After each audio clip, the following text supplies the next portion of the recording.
Okay, welcome everyone. Thank you for joining me today. So today's lecture, let me just write it down. Um, so lecture number, I shouldn't do this. Lecture number 8 will be kind of the axiomatic approach. I'm going to explain what this means.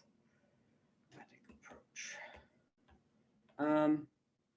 We won't see this until the very end. So let me stress this because it's kind of very important.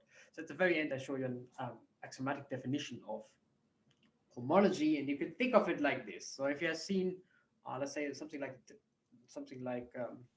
was not what I wanted, something like a tensor product, then you probably know kind of two different constructions or different definitions. At least, of course, there are a few more, but you can do something like a definition using bases. So let's say V tensor W for some vector spaces W, and then you can say has bases just given by the products of basis elements for. So this will be a basis of V, and this will be a basis. Maybe I should do something like this. I, a basis of W. This is very nice, so kind of very explicit definition. But you can also just define it using something like a universal property, which is the abstract definition. And of course, the main theorem is then that both well, they are kind of the same anyway. And the point is always with those universal properties that if they exist, they're unique. So existence implies uniqueness. And in order to prove existence, you use the explicit construction. Existence. And we do exactly the same for homology. So let me just already say it right here, because as I said, it will take us a while to get there. This is really important message. So homology,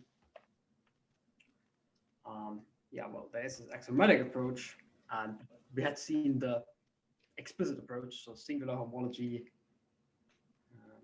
cellular homology, and so on. Existence shows existence, and there will be, which is called the Eilenberg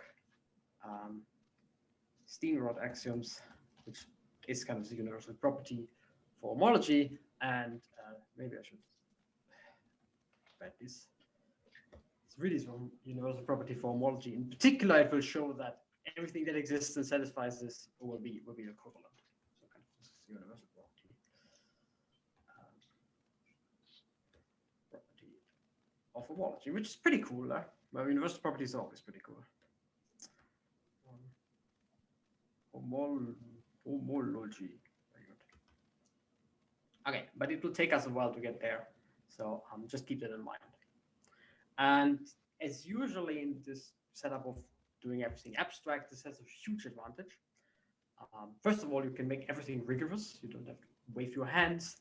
At one point, of course, you need to wave your hands because you're coming from something very explicit like topology. But you kind of know where all of these trouble is supposed to happen. So you put all the trouble in a certain black box, and you know where the black box is, and then you take the usual approach in mathematics and maybe in life in general, kind of to ignore that black box for a while. So ignoring things is always very powerful. Very powerful approach to life. I highly recommend. And yeah, the point is then basically all properties, you can just prove them from the axioms. You can calculate the homology of the spheres from the axioms. We'll see that on Friday. On this time's exercise sheets, you're supposed to prove some really non-trivial theorems in topology just from the axiomatic approach. It's kind of impressive. Of course, everything is this little black box, and for example, existence is in this little black box. So you need at one point to show something, of course. But still, it's pretty cool. So, but before we can do that, I need to explain kind of the general strategy. How to even write down the system of axioms defining homology. And historically speaking, what people did, so the Eilenberg-Steenrod axioms are, let me lie, they are from the 50s. And homology itself is maybe, let's say, from the 20s. It took a while. It's just rough numbers anyway. So what historically speaking people did is they observed several properties, and they always kind of look the same. And whenever you see that, you should kind of try to collect them in a kind of general theory. And what I'm going to do until the very whatever last 20 minutes is to explain properties of homology, which homology satisfied, and they all look the same. So let me just start with the first one. And I kind of don't assume that you remember the details for all of them. I certainly don't, but kind of the overall flavor of those statements, because that's always the same. So here comes the natural question. So as usually, we want to compare topology and algebra, and there's a very nice construction in topology, right? So kind of taking quotients. So you wonder what is a quotient? Quotient in top. Where does it correspond to in algebra or in wherever we are? The usual question. And we'll see that this actually has a relatively nice answer. And it's a prototypical example of what happens if you want to translate topological properties to algebraic properties using homology. Okay, so here's my example. My little, what is it here? S2, I hope this is S2, looks like S2 to me. And we all know by now how to construct it. It has one cell and like the balloon picture. And if you write it down in coordinates, you can of course also think of you have a disk D2, and that's the surface of my balloon, and I identify, of course, just all the boundary to a point. So this is a really bad picture of the boundary, but I think you get the point. So S2 is a D2 modulo S1. And what I just have done here is I calculated, of course, I already know the answer. It's not really a calculation anyway, of the homologies. So it's pretty simple. So spheres are detected in the corresponding dimensions. The ball is contractible, so it has the same as a point. And yeah, the other sphere has whatever. And you kind of wonder how you can piece them together, how you can piece those two together to get this one. Right? So that's kind of the question. So on topology, we have quotient construction. And for each quotient space, we can compute homology. And we can compute homology for each of the spaces involved in the quotient, you can compute homology, and for the quotient, you can compute homology. And kind of the question is, what is the relation between the two? Okay, fair question. So let's see what's going on. Oh, yeah, that's what I just said. Okay, and I need this notion of a topological pair. This will appear several times. It's very simple, but just keep it in mind. It's a pair of topological spaces, hence the name, topological pair, but it's a little bit more. So A is actually a subspace of X. And it's kind of an order thing. So X is the big one, A is the small one. And of course, this example here does the trick. So we have a disk, and I have subspace in the disk. So it's really a subspace. So it's with subspace topology and with an embedding and so on. So really a subspace in your space. And in this example, of course, the boundary would do job. Okay, this will reappear several times. Funnily, that's always very important in homology. So this topological pair, very, very important. Turns out that this kind of the thing you need to compare various homologies. That's just what it is. So let's have a look. So what I really want to do is the following. So remember that we had cell complexes. So this is not quite homology. Homology is always a bit tricky. Homology is the cell complex, and then you take kernel modular image. But for the cell complex, usually it's very easy because cell complexes form a nice category if you want. So my construction in algebra and my construction in topology should be mimicked as follows. So in algebra, you could think of vector spaces. I have a subvector space and I have a quotient vector space. So here's my sub, and here's my quotient. And you can do the same on chain complexes. I will explain in a second how that works. It's just a mild catch. It's not too bad, but there's a mild, well, technicality you have to be careful about. Anyway, so sub and quotient.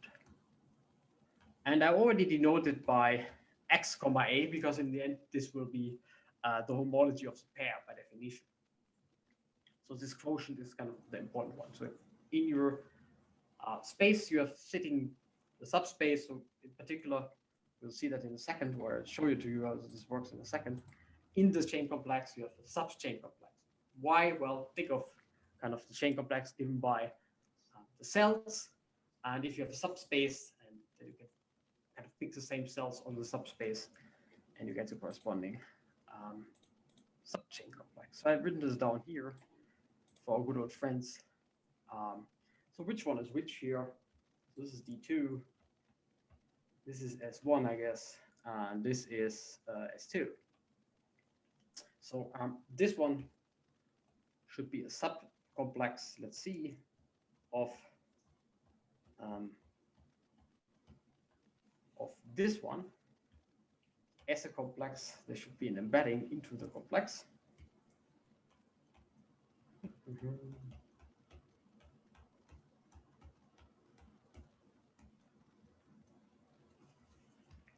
And yes, of course, there is, because this piece goes very nicely to this piece. Kind of, you can always stick them to the right, because you kind of want the compatibility of maps as well, which in this case is no problem, because to the right, to the left in my picture, you only have zeros. So this is really a subcomplex. In the following sense, there's a map of complexes between them, and the map of complexes is just an embedding of complexes. And the map of complexes is just if you have one complex, whatever, Ci minus 1, Ci minus 2, and you have another one, Di minus 1, Di minus 2, and so on, of course. Then a map would be a map between all pieces of your complex, such that everything you see commutes. So here's a delta map, the boundary map, and well, delta D and delta C, of course. And whatever your map is, F has coordinates. I'm really sloppy with the notation here. The map F is a huge vector, if you want, of Fi, such that all those diagrams commute. This is a map of complexes. It really is a natural definition you would write down if you think about what a map of complexes should be. A map of complexes, and what I'm saying is this is an embedding of complexes. So let's see this with a map of complexes. A map of complexes. So let's try to see this actually. Let me just write that down. 0, Z, and they have a Z here, and a Z here, and a Z here. Let me see whether I get it. So this is a 0 map.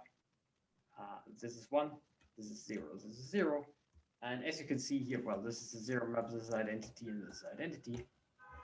And it does a trick because you have enough zeros everywhere. So kind of the subcomplex should sit to the right because of this kind of condition.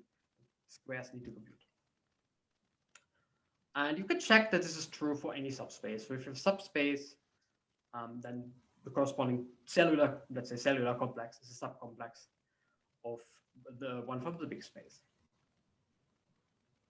Okay, here the only really catch, I said again, is that you have this slightly complicated, it's not so bad, but slightly complicated notion of a map between complexes. And it's really a huge tuple of maps such that everything commutes whatever you see. Okay, so this is really, and for the quotient, of course, the same. Turns out that this one is not the quotient. So there's a slight catch here, it's not quite the quotient. Let's see why not. It's not quite the quotient, it's almost the quotient.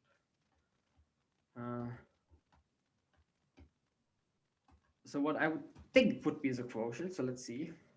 If I now take the quotient of the bottom one, this guy here, by the top one, what I should see is kind of the quotient should be Z, so Z modulo, let me also write it like this, Z modulo Z, which is of course 0, and Z modulo Z, which is 0. And that's exactly what the quotient will be.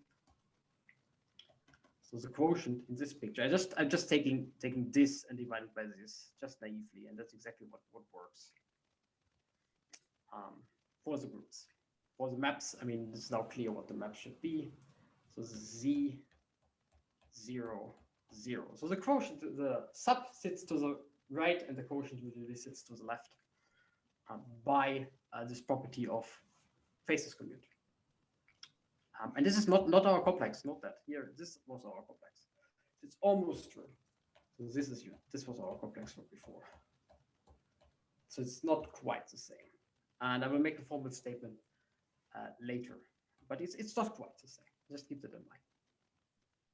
Okay, and now we want to mimic the quotient procedure. I just explained the general setup that you have this picture. This is slightly not quite what you would do. It's not taking the quotient, not quite. So what you do is you define the cell complex for the pair, which you should think of. You're modding out A in X. You define it to be the cell complex of X modulo the cell complex of A. And I should write stars everywhere. And the homology is then the homology of that complex. Right? You kind of need to overcome this little flaw that it's not really the quotient, it's just almost the quotient.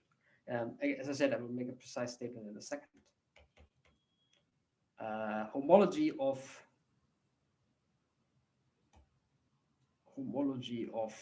C star XA.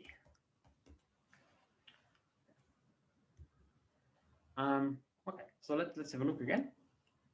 Main idea is we want to generalize this picture here from algebra and topology.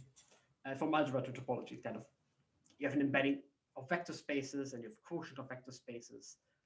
You have an embedding of spaces in topology, you have a quotient of spaces. So how can we formulate that in terms of homology? And it turns out that we need to be slightly careful because it's not as well behaved as we want it to be, but it's actually not so bad, as we will see in a second when I make the precise statement. But let's see where we are. We had this one, so that's what I just said. Of course, I still miss my stars here. Whatever. And the point is, in general, this is kind of not true because of this little flaw that I just showed you, basically. So it's not quite true. It's not as naive as taking the quotients of homologies. And we also kind of don't want to do that because for any space A, you can find a space X. For any space, whatever I call it, B, you can find a space X and A such that X mod A is B. And if this would be true here, then it would be bad. And B is contractible and X is contractible. So you could construct all spaces, well, as a cone over themselves, basically, using a contractible space. And if this would be true, this would be bad because then homology would be true. So in some sense, we don't want that. We also don't want it, and we don't get it. So it's not true. You take the quotients on the chain complexes, not on the homologies, and that's a general flavor. Whenever you work with homology, you take something on the chain complex and you see how it kind of goes down through the kernel modulo image construction. And of course, also a slight catch, but this is at least almost true. We'll write down a formal statement in a second. So the pair is really designed to mimic the quotient. It doesn't quite work on homology, but it's kind of good enough to think about that. That's what it was supposed to do. And so the general flavor is now, I said again, you do a natural construction in algebra, you do it on the chain complexes, and you see what happens for the homologies. And usually it's not quite what you would do in homology directly. Usually it's not, in this case, for example, taking homology and take the quotient of homology. And kind of all the theorems, all the properties of homology kind of measure how far the naive construction is from the real construction, whatever the real construction means, of course. Okay. We had this one, and this was a picture from before. And as I said, it kind of goes wrong in this component here. So this was, let me just write it down again. This is, which one is which here? This is D2. Oh, that's not what I wanted to do. This is D2. This is S1, and this is S2. Well, not quite. There's a flaw in the last component. Okay, and this is kind of the general flavor. As I said, I don't expect you to remember all of those properties. I'll state quite a few of them, but it's always kind of the general flavor. The naive construction is always a little bit wrong in some sense compared to the real construction. And the statements are then always, okay, here's the difference, and here's how we measure the difference between the real construction and the naive construction. Okay, in order to do this, we need to understand, so again, a general flavor. That is not really obvious. It took a while for people to figure that out. It's a heart of homology is the notion of an exact sequence. So kind of everything in homology, every failure of things to be true or not is measured by an exact sequence. So let me just say, I will explain the picture in a second. Exact sequences in topology measure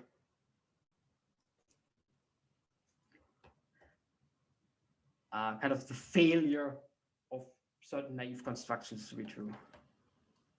So kind of how far you're off. And it's a really powerful idea of, how should I phrase it, of naive constructions. Of course, you should take this with a grain of salt. This is just philosophy. Constructions to be true. And as I said, this is not quite obvious, so I spent a non-trivial time explaining this idea of exact sequences. And it took about 30 years to really work that out. At one point in time, people have invented from topology, from the properties of homology, a new field of mathematics, which is called homological algebra. So kind of the algebra behind chain complexes, if you want. It's not obvious to me why this is happening, but it's built into the construction. Okay, so what is an exact sequence? It's just a sequence of maps. So we have potentially an infinite number of those groups here. You could think of chain groups or homology groups or whatever, but you have a sequence of maps, vector spaces, groups, whatever you want. As long as the following notion makes sense, namely kernel and image, you want to know what a kernel and image is. And you can then just say this is an exact sequence, it's exact or exact at I. Let me just do it at I. So we have something I plus 1 in this notation, I minus plus 2, and so on. So you've indexed them by some nice countable set, whatever, natural numbers or integers, something like that. What do I want to write? Yeah, exactly. I minus 1. And I would say that as it's exact at I, if at that step you have an outgoing map, an ingoing map, and kernel is the same as image. Let me try to get this correct in the notation here. So if kernel, so this is the outgoing map, it seems to be probably fi plus 1 in this notation is equal to the image of fi. So the ingoing, this is outgoing, maybe in red, this is outgoing. And this is ingoing or incoming, whatever. Okay, so out in is the same. And it has this nice pictorial interpretation that you have somewhere your space and the outgoing map. The outgoing map is a cone. It maps, of course, the space to somewhere to its image, or the incoming, whatever it is. And the next map takes exactly that part and maps it to 0 or to whatever your trivial element is, right? You have this cone in a cone in a cone in a cone picture. You want to call it. And this, if you remember what homology is all about, a kind of kernel modular image, and this kind of says that homology of vanishes if you want to think of this as a complex. So exact sequences are extremely important. Several examples in a second. But they kind of turn up. So the best strategy is to kind of get used to them. It's just the best strategy ever. Ignore the problem until you can't ignore it anymore. Just as a matter of convention here, usually, so by definition, strictly speaking, all of these are infinite things, but they're most of the time they're just infinitely many zeros, and I won't illustrate them anymore. So this actually secretly has infinitely many zeros going in any direction, but I only concentrate on the important part. So just write it down. And this is, of course, an example of an exact sequence. So let's have a look. Z, my times 2 map to Z, and the quotient map to Z mod 2. Very good. So let's have a look. Let me draw the zeros for a second as well. So what does kernel modulo image as kernel equals image means in this step? If kernel is image, then the kernel should be trivial because the image of the ingoing map is 0, right? So in this step, this means this one is injective. And kind of dually, if you want to think about it, this one is surjective. And the only really interesting part happens in the middle. So this is injective, a little error here. This is surjective, and the kernel of the quotient map is, of course, everything that is divisible by 2. So here, this actually checks out, and this is exact. And I forgot whether I have to have sequence is called exact if it's exact at every point, right? And the nice thing about, so this is kind of a standard example of an exact sequence. I will give you another one in a second. So these sequences are called short exact sequences because they always kind of turn up pretty often. So short exact sequence.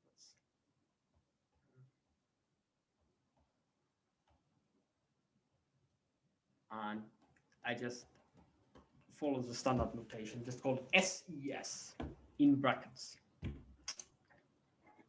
In contrast to sequence, this is just saying it's just a block of 3 non-trivial elements and the rest is 0. And it's exact, of course. Okay, so I'm pretty sure I have another example somewhere here. Yeah, this one. Oh no, I just wanted to state the theorem and then we go through examples. Okay. So the first theorem, and I will show you zillions of these theorems, properties of homology, they all look the same. So let's have a look at it. So they always kind of measure this failure of the construction to be what you think it is. So let's have a look. This is a precise statement. You have this pair, you have the inclusion and the projection, and you can take this map that takes everything to its relative boundary. Remember that this thing is just defined as a quotient on the vector on the chain complexes, and you piece everything together in a exact sequence. So the statement here is there exists an exact sequence, and it's of this form. It's a subspace in X, then project to the quotient, and there's a failure of this thing. It's measured by the boundary map, and then you start again. So it's a sub. This is the quotient in quotation marks because it's not really a sub or a quotient, but that's how you should think about it. This is kind of the main space, and this one here is a failure. And then you start again. So then it's next one would be n-1 a x comma a, and you drop again n-2 a x comma a, and whatever, just very long in general. Okay, this is how all of them look like. I would spend, as I said, a non-trivial amount of time giving you examples because you kind of need to get a feeling of what's going on. Yeah. I don't have a really good explanation why that happens. It's kind of well known. In topology, you will see those all the time.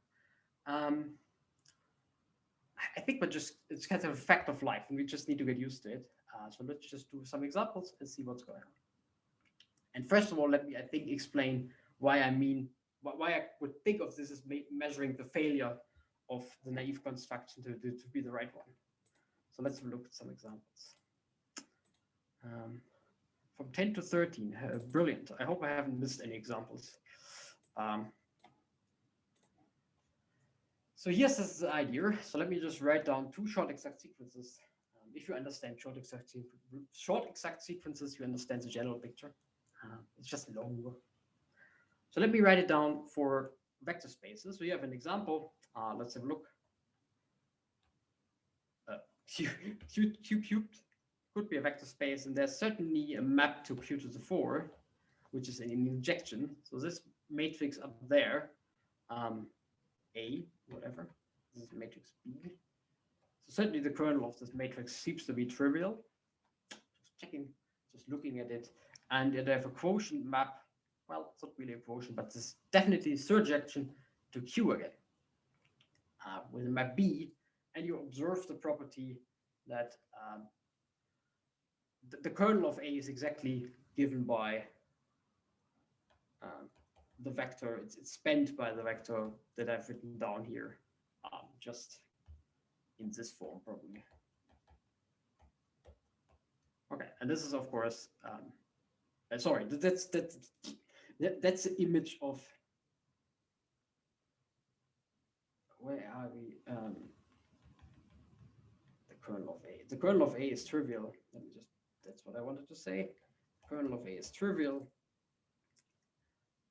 The image of B is all of Q. I mean, you just hit one vector, right? With B, so we hit all of them anyway. And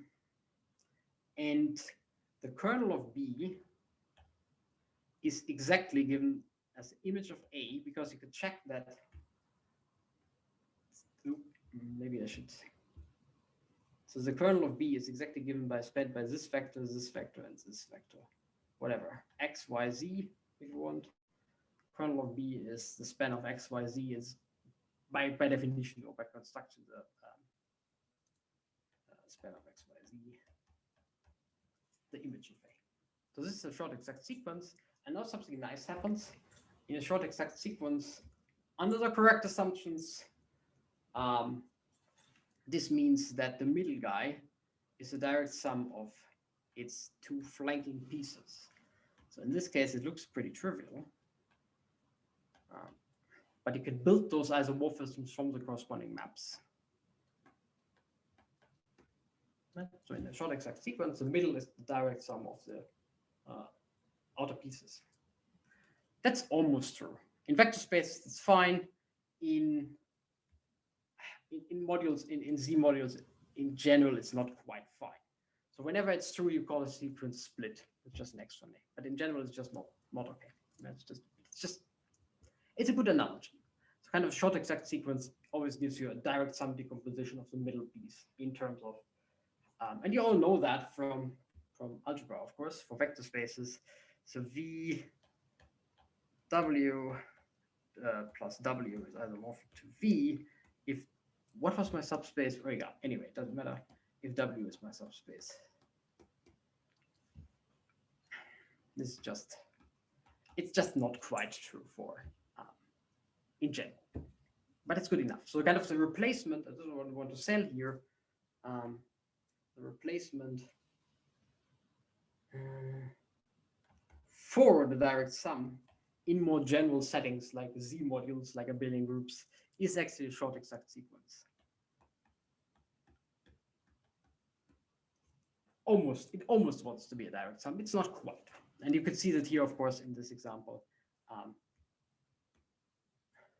The middle one is not the direct sum of the outer ones. In Z modules, it's true up to torch. But anyway, kind of, you can think of short exact sequences in quite a big generality. They should replace kind of the direct sum operation. Okay. And the long exact sequences is kind of almost the same. It's a long sequence of various direct sums up to a little failure here. So just think of this element, and it would be a short exact sequence, and you would be in nice spaces. Then this one would be the direct sum of this one and this one. But it's not a short exact sequence. There's this boundary map which messes everything up. So it kind of wants to say that at each step you have this equivalence of vector spaces or modules, whatever, but it's almost true. Kind of the failure is built into the boundary. And that's how I would think about what a long exact sequence is. It kind of wants to say at each step we have a direct sum, but it's not quite true. There's an error, and I put the error in the boundary map. And then again, I have direct sums. Not quite true. There's an error. I put the error in the boundary map. And this analogy is exactly correct for vector spaces because short exact sequence is always split. That's the formal terminology. Again, this is not quite true in general, but what is true in general anyway? So very good. Oh yeah, so let me go back to this one and then I explain the statement. So this kind of wants to say that hx is the direct sum of ha plus hxa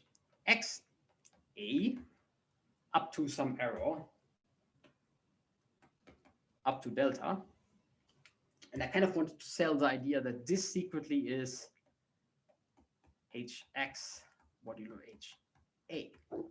And I will explain in a second in what sense that is true. And this is really then just saying that the naive construction in vectors, if you apply it to vector spaces, here's my vector space picture again. The naive construction homology does almost what it's supposed to do. You almost get the direct sum decomposition that you would expect up to an error term, and the error term is kind of encoded in this boundary map of the long exact sequence. Yeah, so let me just show you the statement, and then I repeat what I said because it's kind of important. All properties of homologies always look like this. Anyway, so here's the formal statement for any nice space. This is actually true up to the fact that you need to get rid of the zero homology.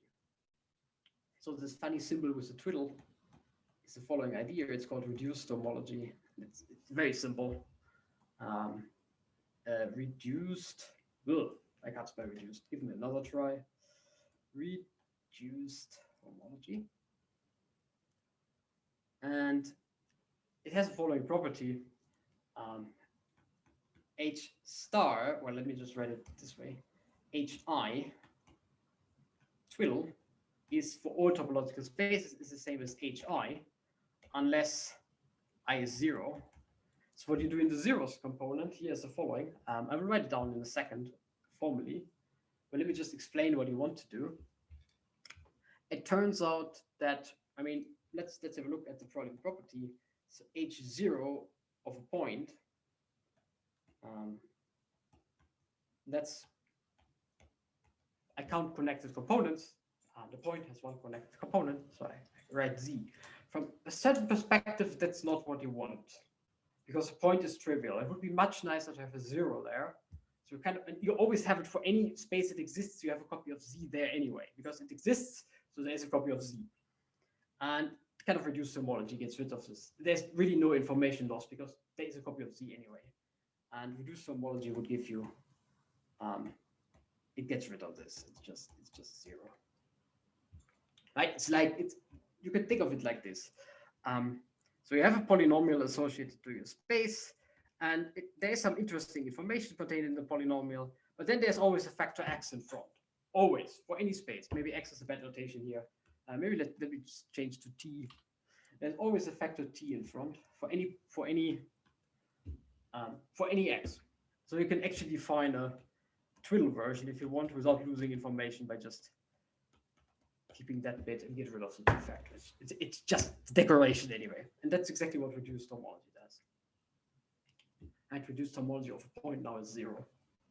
And because of this kind of ambiguity, what the homology of a point should be, it turns up in quite a few statements.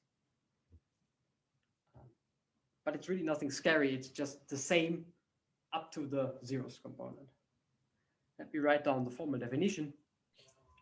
Daniel, does that mean you don't lose information for connected spaces, but what if your space has more than one connected component? That's right. Then it might be different. Okay, cheers. But it's again, it's just a slight difference. it's what I wanted to do. I wanted to write down the complex, the definition. So the definition is as follows. If you have your complex here, let me try to get the maps correct. Which one is which? Anyway, I don't know. Delta 0, maybe delta 1, delta 2. And then you would write down a reduced chain complex, twiddle version, the following way. So no changes on the groups themselves, and you modify. So no changes for those guys up here, no changes for this guy. You only modify the last one, and you can modify it freely because it doesn't need to satisfy any property. And remember that the composition of 2 needs to be 0, but the next step is 0 anyway. So I can modify it kind of almost however I want, as long as I can keep a little bit track of what delta 1 is doing. So let me just write down the formula. I don't expect you to remember it. It's not so important. But you would do it as follows. It would be defined on a sum of simplexes in the simplex rotation. And just do this. So it gets rid of this one component where everything is kind of anyway. Yes, so let me recall the whole strategy. Maybe this is the best picture. So the first thing you would do, we learned that already, is we have some algebra properties, we have some topology properties. How do they relate to one another? Remember that the cute one was this Galois correspondence for the fundamental group. Here's a very much easier question.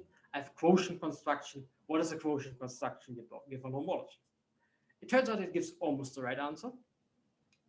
The naive one that it would do, and it's off by an exact sequence. And that's what is going on here. So this secretly, as I said, wants to say that h and x, which is isomorphic to, it's built out of its components.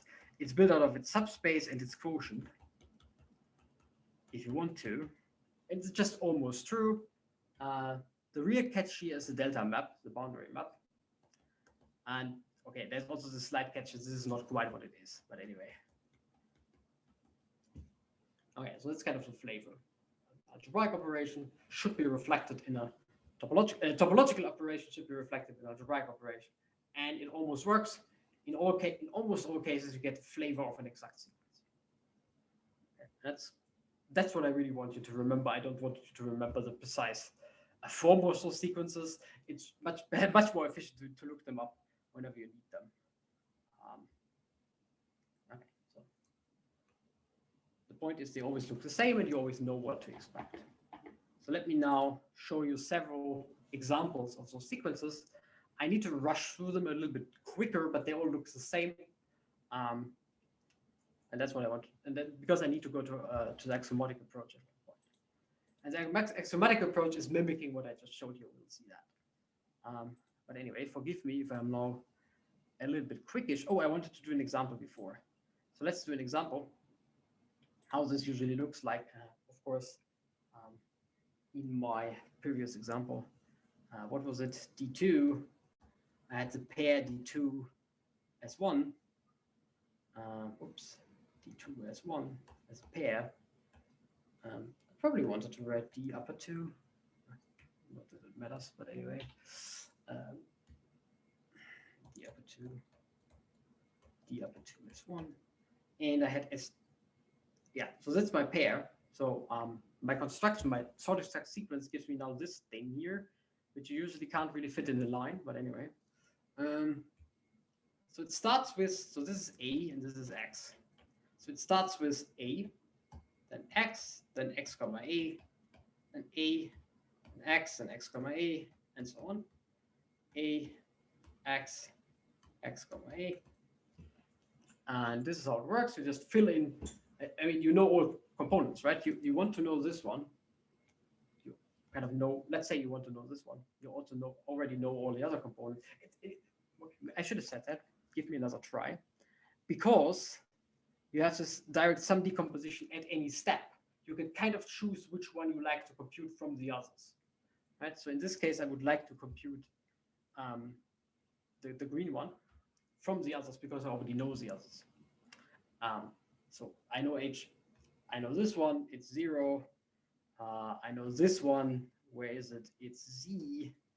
And I know this one, where is it? It's Z again. And I also know what happens to the blue one. Blue, blue, let me see, is blue, blue, blue.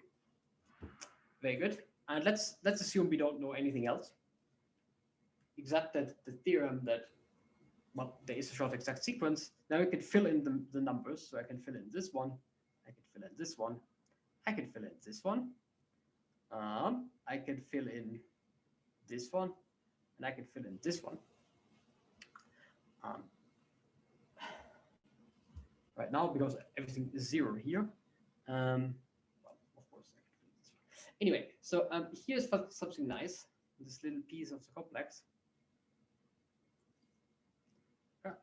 Let me zoom in. 0, Z, some map we don't know, Z, 0. But we know that it's exact at each point because it's an exact sequence, which means this map is in surjection because it's exact at this space, this part, and it's an injection because it's exact here. And in this case, injection and surjection implies bijection, so it's actually an isomorphism. So whenever you have this little sequence of 0, something, something, 0, you know it's an isomorphism. This is usually pretty cool. So you know that this is an iso. Right? Just by the property of being exact in every step. Whenever you see a 0 where you want to go into the 0, it's surjective. Whenever you come from a 0, it's injective. Same here. And then you're done. You can just fill in the remaining entries and you get, let me see what you get. H star of d squared as 1 is, let me see. It has a 0 in the 0 component, it's here. It has a 0 in the next component. So let me just write it again as a polynomial. And where's the last copy? It has a z here in the final component. And if you compare that, and that's what I said, to, of course, our S1 is S2 is a nice space. So homology of S2 almost looks the same. It's just this one. So you kind of, oh, sorry, I shouldn't write this. You kind of killed the zeros component. So for almost all spaces, this will work, and you could compute homology of the quotient up to the slight issue in the zeros component, which is always the same nonsense. Okay, we will do zillions of these calculations, so don't worry right now. If that was too quick, the point is, during topology, people realize that there's a new field of mathematics called homological algebra. We are doing it right now, so at one point we need to learn the language of homological algebra, and that's what we are doing right now. Right? First time when you see algebra, it's also scary. First time when you see homological algebra, it's actually not so bad, but we'll see. So where are we? I did this one. Okay. Now really the next one. Shoot theorem, same flavor. Okay, so now the comparison is the following. It's kind of the same questions. We take a space and we divide it into bits, and we kind of want to know how the bits determine the big piece. And the statement will be exactly the same, almost up to details, of course. So we'll get a long exact sequence measuring the problem that turns up here. And this should remind you of, so this will be called, I'll give it a name in a second. This is usually called, so this doesn't really have any name, or not that I remember right now, but this is called the Maya-Vittora sequence. Can I spell that? Let's see. So the one that we will see, and it's a Seifert-van Kampen analog. So it's Seifert-van Kampen. It's the same idea. You cut your space into pieces and see what happens. Actually, it's nicer in the sense, as I'm going to explain in the following. So here in my picture above, I have X being this disk with a hole. Huh? And turns out that for this theorem, I really don't have this ambiguity of a base point. So actually, I can cut my space as I want, as long as they overlap a little bit, as long as they have a little bit overlap, it's fine. In particular, the intersection can be connected, or if it's not connected, you don't care. It just works. So here I did this one, U and V. And as you can see, the intersection is not connected, but I don't care. We don't have this ambiguity of base points. So it's kind of a better set. Okay, and in this case, okay, I know the answer, obviously, but certainly I could compute the cut pieces much easier than the big space itself. So let's have a look at the statement. So where are we? I wanted to say this one, kind of the analogy here is the following. I stole this picture actually from the original paper from Maya, which is by now almost 100 years old. It's really the same example, slightly differently illustrated. But anyway, so in this case, U is a cylinder. I just illustrated the disk, and Maya illustrated the torus. So we can cut the torus. So let's go to the torus. I don't know why I did the disk, but anyway, it's the same idea anyway. So U is a cylinder. So this is a torus. V is, of course, a cylinder. And U intersected with V, there are two cylinders. Right? So here's a cylinder, and here's a cylinder. Two cylinders. So cylinder and cylinder. A lot of cylinders. And the kind of the original question was the following. So this was before homology. So let me show you what the exact sequence actually means for the polynomials, because it's actually not so nice for the polynomials. We'll see. So kind of the exact sequence is a good way to encode the error. So let's have a look. So in this case, I already know the answer, of course. The torus, that's the Poincare polynomial of the torus. The cylinder is my cylinder. I can just, of course, squeeze it to a circle. So I get the Poincare polynomial of the circle. And if I have two cylinders, I get two of them. And it doesn't look really obvious what the relationship between those should be, right? So 1 plus 2t plus t squared, 1 plus t and 2 plus 2t. Not so clear. But what people realized is kind of weird. I'm not quite sure. They must have calculated many examples to see that this is true in general. They observed the following inequalities on polynomials. So exact sequences goes to inequalities on polynomials, and not equalities, because you don't have short exact sequences. They're inequalities, and there's the failure corresponding to the boundary map. I just wrote them down. I mean, this is pretty much trivial. The only thing I need to stress probably is for polynomial, I mean, it's smaller or equal to another one if it's coefficient-wise smaller. Right? That's my comparison here. I could do the same for the Betti numbers, or so for the dimensions of the homologies, but I kind of want to collect everything in the polynomial because I like the polynomial. And yeah, this is the statement. That's what they realized 100 years ago, as I said. And then it took a while to make this actually into anything nice. So you have three inequalities, and we'll see how they show up in the corresponding sequence in a second. I don't stare too much at the inequalities. It's just, it makes more sense in a second. As a calculation, of course, this is trivial. Just compare polynomials. Okay, so setup is we want to compare those things. And what Maya then explains is that everything is nicely encoded in an exact sequence. So this is how it works. So the only kind of restriction, it's the same setup as before, but you kind of need that they overlap non-trivial, in which you just phrase as whose interior cover X. So they kind of overlap a little bit. And then you have the following exact sequence. So where does it start? It starts here. So it's UV, very similar as before. Then UV, maybe it's a direct sum, and then X. And then it repeats UV, UV, and then X, and so on. Those little pieces here. I will explain the maps in a second. So those are the maps here involved in this complex. A slight catch, there's a sign, so you kind of need to choose an order for U and V. So here's the sign, we'll come back to that in a second. But let's say we have this short exact sequence. So what is it saying is now that this space is, or the homology of the space is kind of the direct sum of its pieces, but not quite.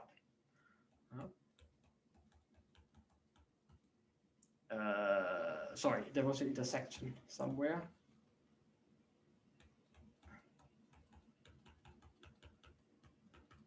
Plus the outgoing map in this case, plus subsequent related to the boundary. And if you translate that into the polynomials, you would get that the polynomial of uv, so u plus, I should write, so this, by the way, I should have done this, is just homology of u, of uv. So homology is additive with respect to corresponding sum on topological spaces. So I should write this. So the big one is the sum of the small ones, but almost. So what you get here is you would write it down here, and you would write it down here. It's just a plus, and this wants to be an equal, but it's not quite an equal. There's an error term. So this is just small or equal. And let's see whether it's actually true. Which one was it? It's the one with direct sum. So it's this one. And this holds then in general. Let me also analyze. So this is, of course, just PU plus PV.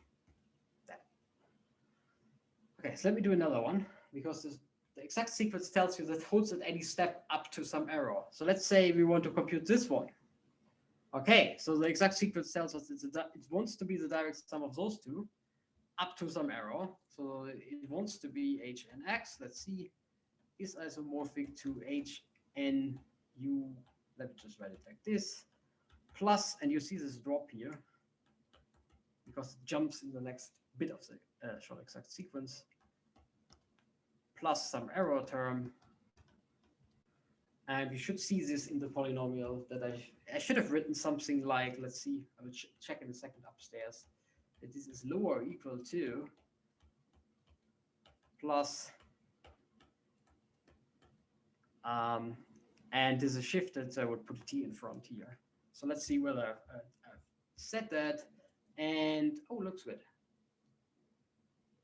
And the problem is, well, that's the main advantage of having this long exact sequence around. The error term on polynomials is not nice to write down, so you only get inequality.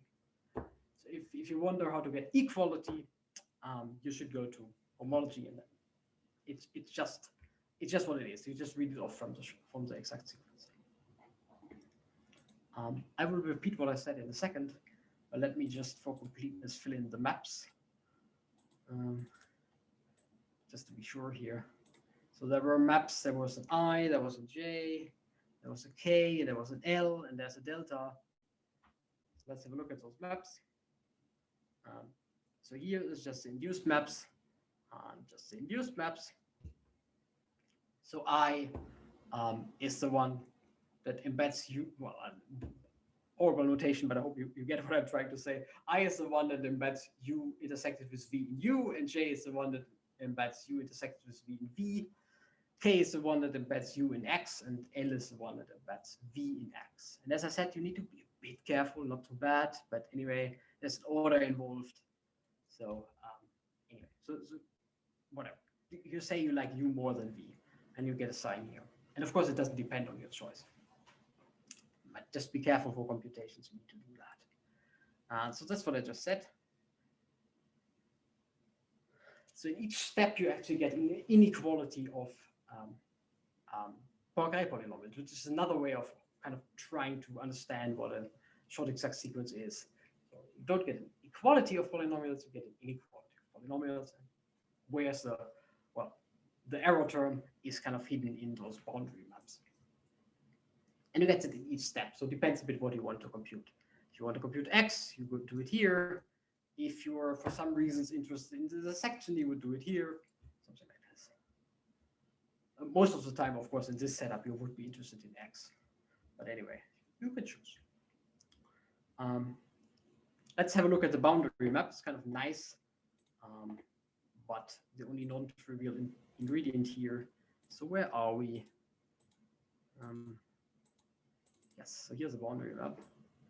We worked the same picture. It's still the torus. It's still cut it in the same way, just slightly differently illustrated. This also recalls what a cycle and the boundary is. I hope the notation is clear. So somewhere here is U, somewhere here is V, and then we have the intersection here in the middle. Okay, so what can you do? A cycle in X, that's this guy here, cycle in X. You could break it into two parts. That's how it works. You could break it into a part that just lives in U, and you break it into a part that just lives in V by your assumption that they cover. And of course, you need that they have a little bit of overlap. You break it into a sum of U piece and of V piece. Right? So X is the direct sum of U and V. And the point is, both the boundaries of these. So what is the boundary of V? The boundary of V is this one, and such as in this picture the boundary of U, just with a different sign. So there's some orientation involved. So they both lie in this intersection. So you can actually define this map, and it should go from Hn of X to Hn minus 1 by just saying it sends a circle, a chain. It goes around the cycle. To you break it into U and V, and you take the boundaries of those maps. And it turns out that it doesn't really matter up to a sign which one you prefer. So let's say U up to a sign. Okay. Yes, so we'll see several examples how that works in practice, but it's kind of the same idea. That's what I want to sell. So let me repeat. Natural question, right? So can we compute homology of a space from its pieces? And the answer is yes, we can up to an exact sequence, which is always the answer here. Yes, we can up to an exact sequence. And it works like this. So kind of the only thing you need to know is the order and how the maps are constructed. And then you could compute whatever you like. Of course, in this case, you would be mostly interested in computing X. You don't need to. You could say, I would be interested in U intersected with V. If you are, for some reasons, then that's what you do. Very good. And I also briefly illustrated where this whole idea came from in the end. That this was, I think, the first example of an exact sequence ever written down. And it really came from this observation on polynomials, which was a conjecture for a while, whether that should be true or not. Right, so kind of if you want to think in terms of polynomials, and I certainly like to do that, then along these exact sequences, they kind of correspond to a lot of inequalities between polynomials. Okay, but the main message here is, wait, that was the same flavor as before, right? It's exactly the same statement up to some wiggling of details. Very good, and we have another one. Let me just also, and they all kind of look the same. So let me do the next one. What is this? Okay, the next thing I want to compare, because I promised that last time, I think, is the tensor product operation. So again, it's the same comparison. You can maybe I should start like this. So what I will say in the end is that kind of you should do computations over Z. I'm just very sloppy. I always go to Q because then I can just do my kernel my kernel rank trick, or to any field you want. But actually, you should do it over Z, and I will write down a statement Y in a formal statement Y. And the main observation here is Z is kind of the universal ring. It sits in any ring by just sending 1 to 1. It might sit in the ring a little bit weirdish. So n might be 0, for example, of course. So you can go from Z to NZ, Z modulo NZ, which is a nice ring, by sending 1 to 1. But of course, n on this side is sent to 0. So sits in there is a little bit of a, well, I don't know, hand-wavy concept. Anyway, that works for any ring. And you can always use that to interpret numbers from Z in your favorite ring. So I could just say something like my number 12,000 here has some interpretation in Z modulo NZ, which of course then would be something like that. So the equivalence class modulo N. And I can do that in any ring. So integers are great. They make sense in any ring. It might have kind of weird behavior in rings. They might be 0 or whatever, but they make sense in any ring. If you like that, then Z is the initial object in the category of rings. If not, then it's just saying that there's always the map from Z to any other ring, given naively by sending 1 to 1. And there's a unique map. So that's only one. Because of the property, of course, that a ring homomorphism should send 1 to 1. And there's just no choice for Z anyway. And what people usually do is they encode that in the tensor product. So whenever you have something with coefficients in Z, you can interpret this over any ring by just reading the coefficients in your ring. And that's what the tensor product does. I'll give you some examples in a second. So you can do this naive construction of taking the tensor product. We'll see what that means. And of course, then numbers which are not 0 might be either invertible. For example, if you go to Q, 2 is invertible, or 0 if you go to Z mod 2. So here's an example. I could go to Z to Q, and then 2, for example, would be invertible as an element of Q, or I could go from Z to Z mod 2, and then 2 is, of course, 0 in Z mod 2. And this kind of changes the behavior of the complex. And it turns out that you can tell precisely how it changes, which I find very surprising, because if you do those calculations by hand, it doesn't look like there's a nice answer, but actually there is. So let me show you the answer. Somewhere here. Where are we? Here. Okay, first of all, the calculation. All on the same page. So I could do the same, do the following. Just RP infinity, the cell complex of RP infinity. So I showed you how RPn works. It has a cell in each dimension. So we just write down Z, Z, Z, Z, Z, and I just choose the infinity here. So it just goes to infinity. And the maps in the cell complex is always given by the, the antipodal map, which you just count the number of coordinates it swaps. So it either descends to 0 or to times 2 in homology in this alternating pattern. So times 2, times 2, times 0, times 0, times 0, alternatingly forever. Because in this case, as I said, if you don't like infinity, just put n there and then it ends somewhere. Doesn't matter. Okay, I can do the following. I can tensor with any ring, because as you see, I only see integers turning up, right? That's the point of homology. I only see integers ever. So I can interpret them in any ring. For example, in the field, like my favorite field Q, or in another of my favorite fields. That's also my favorite field. I have 2 favorite fields. Anyway, Z mod 2. And of course, the behavior of this number completely changes. Just the complex is exactly the same. And here, this is a 0 map. Okay. And now imagine the huge complex with matrices between them, integral matrices, and it looks like you have absolutely no control what happens if you go to your favorite ring. But it turns out that you do. So let me do the calculation here. This one is not so hard. Yes, here you go. Okay. So again, what you would do is the same as before. You would define a naive homology and you define a correct homology, and then there should be a statement relating them. So let me see where I can find it. Is it? Oh, we had this one. I wanted the next one. Where are we?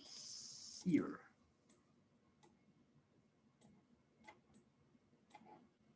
Okay.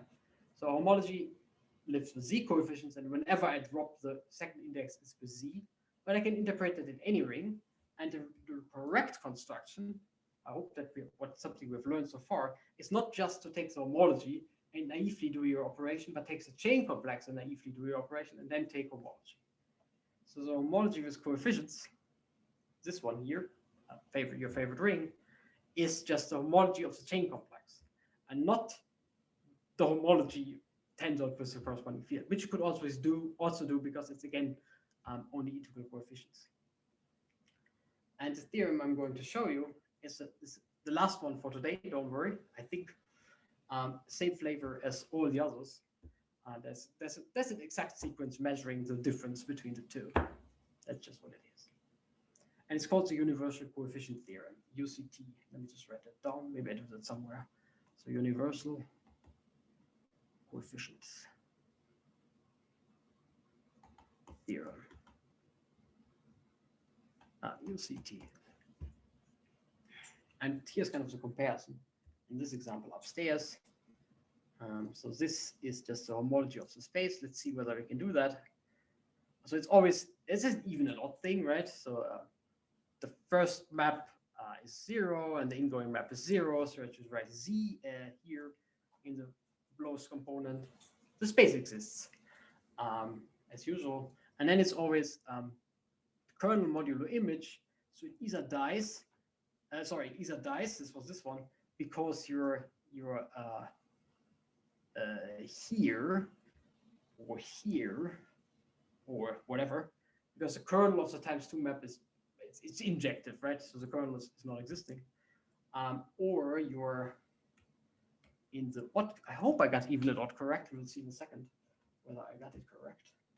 Or you're in odd steps, and then the kernel is everything, and the image is Z-mod 2. So let's see, even odd. Seems to work. So this seems to be correct.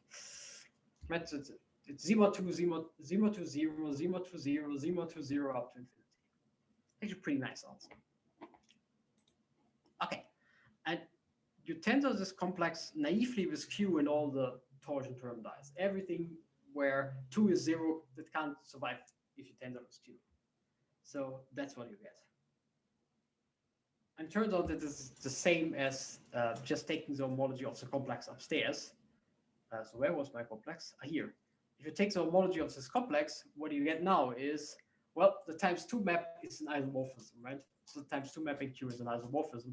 So it successively kills the whole homology. 2 is invertible. In other words, in this case, there is no difference.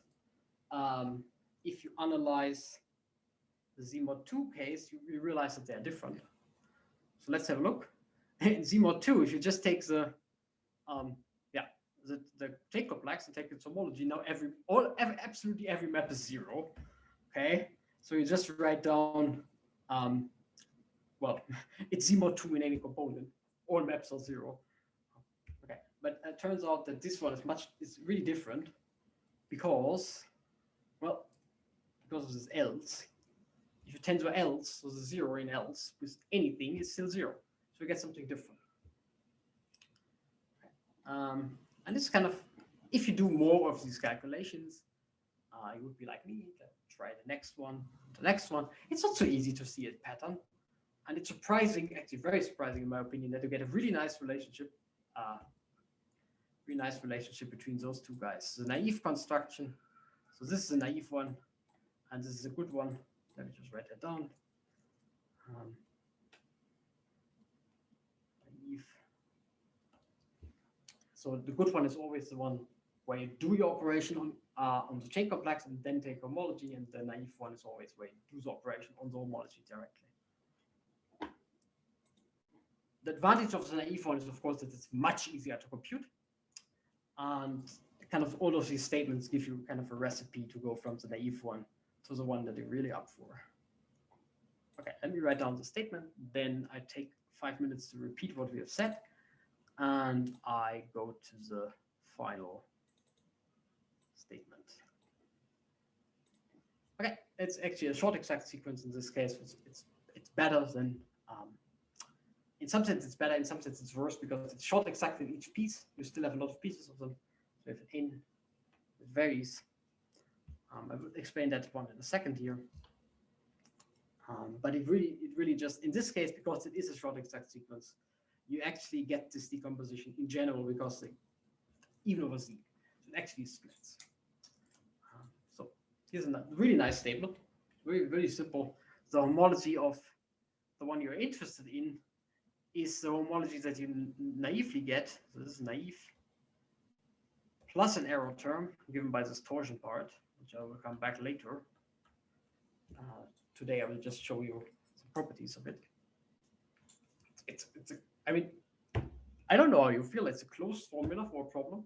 If you have done a few of those calculations, it really doesn't look so simple, and you get a closed formula which easily fits into one line.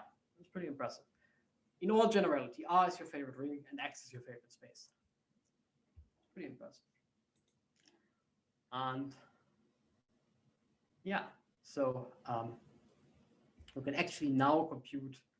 So the only thing you need to know is this guy here, and you kind of need to know how to compute this one.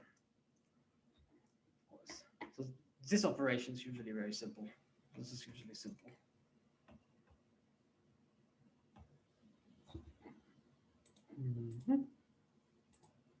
So where are we? So kind of the message here is that that's why it's called universal coefficient theorem. It's kind of the universal coefficient ring group, whatever you want to call it.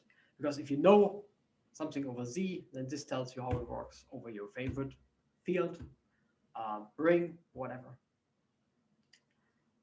It's pretty nice. So let me just write down a few statements.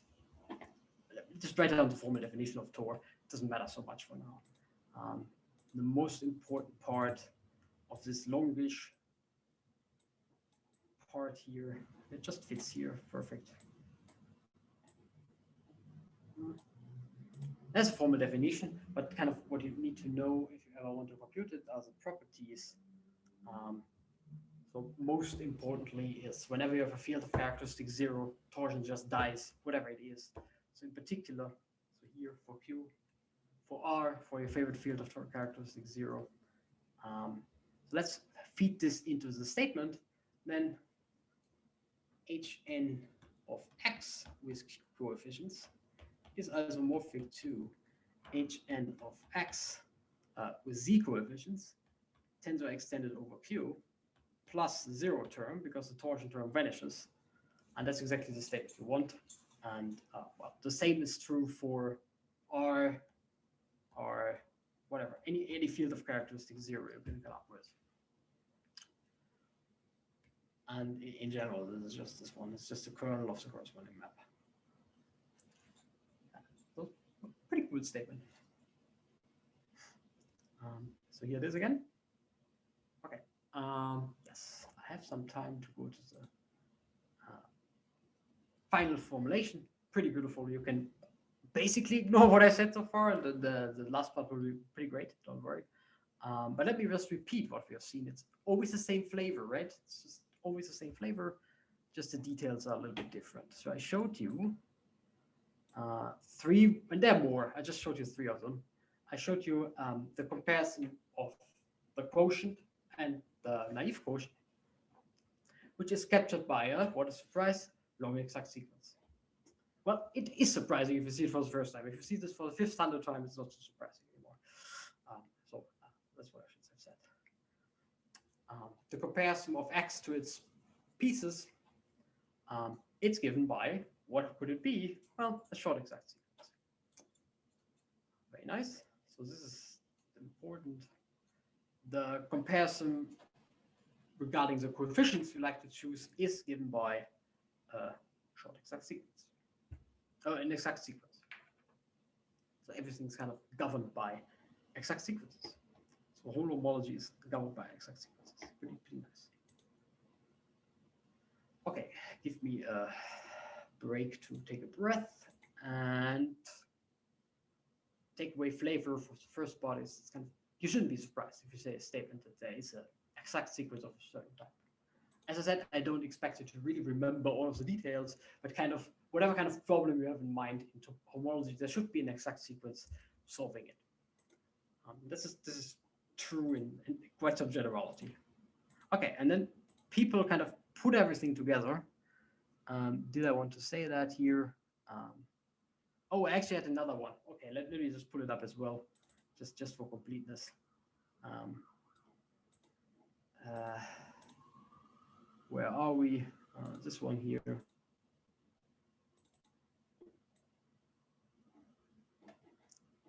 for the product, I have another one. So this is comparison with the product. So you want to compare x cross x, x cross y with homology of x, and the natural operation on homology would be the tensor product, homology of y. How do they compare? And you get an exact sequence. What a surprise. This is how it looks like. Anyway, it basically says it is a naive construction up to an error term given by tau again. I don't have much time to go into too many details. We will see it another time again. Always repeats. In particular, torsion term vanishes over Q, and over Q they get this cute statement that the product is sent to the product. It's not quite true for Z because you have this error term here. But over Q or with your favorite field of characteristic 0, the product is sent to the product, which is pretty nice. So product of spaces goes to product of homologies.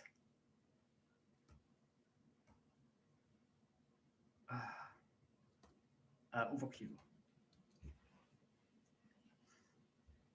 And of course then for the Poincare polynomials. Where are we? And I wanted to show you I wanted to show you an example, just a short example here of how that works.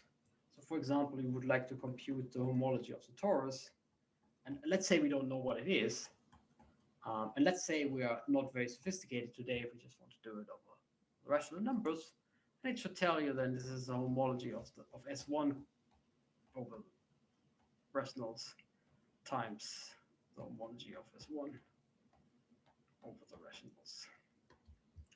And we know how those look like. This is 1 plus t, like this. Q plus a shifted copy of Q. This is Q, shifted copy of Q. And the tensor product does exactly what it's supposed to. It's you multiply like you would multiply polynomials. So you get that this copy and this copy give me a copy. So Q tensor Q is very, very naive. It's just Q. It's like a unit. So you get Q. I get T copy here from this one. I get a T copy here from that's all. I already had this one. I get a copy of T here from combining those two. So I get this base. I could write it if you like. If you don't like this notation, I could also write it. It's the same notation anyway. I could also write it like this if you want. And I get a copy of this one and this one. I get a copy in the highest part. And that's, of course, our, I hope I know you remember this one. P of the torus. And all I did is, of course, that I took P of S1 times P of S1, which is 1 plus t squared, and I factored it. That's all I did. And over Q, you can do it with polynomials. There's really not much information loss. It's pretty cool. I actually do like it. So this is pretty cool. Again, it doesn't quite work over in general. Over Q, it's good. Okay, axioms. Then we're done. Don't worry. So I motivated at the beginning. It looks. It's long, okay? Don't worry too much. I will go through it. Does it fit on the page? Yeah, it does. I will go through it slowly. So here's a, I can't even fit it on the page. Anyway, an axiomatic approach would do the following idea. So in homology theory, right, I'm not claiming that such a thing exists at any point. Of course it does, but in homology theory, and there's this like catch, there's this word involved, satisfying the dimension axiom. So I will come back to that later. And a universal homology theory satisfying the dimension axiom is, in fancy language, a functor from topological spaces squared, which are those pairs. So you really need the pairs. You will see in a second why. To, well, the modules where we want to go, together with a boundary map. I'm not saying anything about this map. It could be any map, just certain properties are satisfied. Okay, just to be sure with the notation here, this here is x just itself. You just drop the second component. So here's what you, that's all you need to ever check when it comes to homology. It looks pretty long. Actually not so bad. It's just 5 bullet points. And the first one is absolutely natural. So you impose homotopy invariance. Okay. So in the axiomatic approach, you impose that it's a homotopy invariant. The strict way of saying is that homotopic maps induce the same map on homology. Then, of course, homotopic spaces are equal, give equal homology, because homotopic spaces means that they have maps homotopic to that entity. And being a functor, I should have said that, implies that the identity goes to that entity. But this is kind of, I mean, I think this is that's what we want anyway. Fun. Here's a funny dimension axiom. Let me go to this first. So there is some ambiguity what the homology of a point should be, and the dimension axiom fixes that. So it says the homology of the point is the one you expect, 0 almost everywhere, unless zero homology exists. So it has a z in the lowest homology. That's a dimension axiom. It's kind of a normalization term. Also looks pretty innocent to me. Then you have this funny property. That's also nice, also not so bad. So this is also an axiom of the theory, what I've done all the time. Whenever I have something like a union of spaces, then they should be the direct sum of. So the union operation on spaces goes to the direct sum on homology. Okay, and you can it says a bit more. The isomorphisms are given by the inclusions, whatever. You have only one. It's kind of fun. You only need one exact sequence to be satisfied, and that's the one I showed you in the first place. So this was the one with the pair. That's why you need the pair. So you assume that your homology satisfies one exact sequence. It's the one given by the pair. And here's, of course, my boundary map, whose existence I kind of propose axiomatically. And you have another property that I kind of want to ignore. It looks like this. So whenever you have a certain nice situation, you get an isomorphism in homology. Okay. Let me just fit it on the slide. So here it is. Let me just repeat it. It's pretty nice. Pretty short in some sense. Personally, I wouldn't have expected it to be so compact. It's a pretty compact formulation. Homotopy invariance, we assume that this works. Sure, sounds good to me. We need some normalization factor, some normalization going on. So points should go to Z. We want the direct sums are preserved, or direct sums correspond to the correct notion of homology. Fine. There is a slightly strange axiom involving induced homomorphisms. Okay, let's ignore that for a second. And you impose one of these exactness conditions. So one of these, exact sequences. And that's it. And the big theorem is then that all other properties just follow from that nonsense. Let me see what I want to say about it. We're almost done, don't worry. I'll probably go 5 minutes over time. This is the main theorem. So this is kind of the setup, so definition. This is axioms. And it's absolutely not clear why such a thing should exist, right? I'm proposing it's X satisfying Y. Why should it exist? And this is a uniqueness theorem. I still don't know existence. Of course, it exists because I know cellular homology or whatever, but this is a uniqueness theorem. So for cell complexes, there's only one such homology.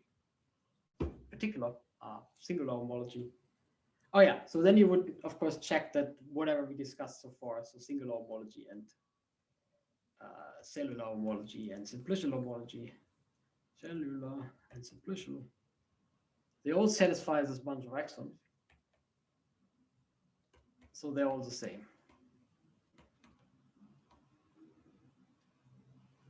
It's an absolutely non-trivial statement. So this takes a while until you can really prove it from the axioms. And it took a while, something like 20 years, for people to do it.